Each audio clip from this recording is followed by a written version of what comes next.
We provide you the platform to turn your dreams into reality. Give wings to your aspirations with KR Mangalam University.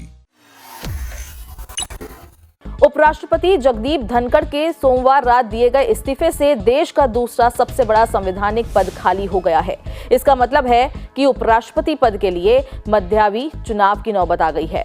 वे भारत के इतिहास में कार्यकाल पूरा होने से पहले इस्तीफा देने वाले केवल तीसरे उपराष्ट्रपति हैं। इससे पहले वीवी गिरी और आर वेंकटरमन ने राष्ट्रपति चुनाव लड़ने के लिए अपने पद से इस्तीफा दिया था। इसके बाद क्रमशः गोपाल स्वरूप पाठक और शंकर दयाल शर्मा उपराष्ट्रपति बने थे। आइए जानते हैं इस स्थिति में आगे क्या होगा। भारतीय संविधान में कार्यवाहक उपराष्ट्रपति का प्रावधान नहीं है। हालांकि उपराष्ट्रपति राज्यसभा के सभापति भी होते हैं, इसलिए वर्तमान उपसभापति हरिवंश नारायण सिंह उनकी अनुपस्थिति में सदन की अध्यक्षता करेंगे। आपको बता दें कि राष्ट्रपति पद के लिए संविधान के अनुसार रिक्त पद को 6 महीने के अंदर भरना आवश्यक होता है, लेकिन उपराष्ट्रपति पद के लिए ऐसी कोई निश्चित समय सीमा नहीं है। केवल ये आवश्यक है कि पद रिक्त होने के बाद यथाशीघ्र चुनाव कराए जाए। चुनाव आयोग कार्यक्रम की घोषणा करेगा। ये चुनाव राष्ट्रपति और उपराष्ट्रपति चुनाव अधिनियम 1952 के तहत होता है। परंपरा के अनुसार संसद के किसी भी सदन के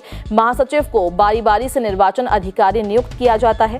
ये चुनाव इसलिए हो रहा है क्योंकि जगदीप धनखड़ ने अपना कार्यकाल पूरा नहीं किया, लेकिन नया उपराष्ट्रपति पदभार ग्रहण करने की तिथि से पूरे 5 वर्ष का कार्यकाल पूरा करेगा, न कि केवल धनखड़ का शेष कार्यकाल। उपराष्ट्रपति का चुनाव संसद के दोनों सदनों, लोकसभा और राज्यसभा के सदस्यों और मनोनीत सदस्यों से मिलकर बने एक निर्वाचन मंडल द्वारा किया जाता है। राष्ट्रपति चुनाव के विपरीत इसमें राज्य विधानसभाएं भाग नहीं लेती।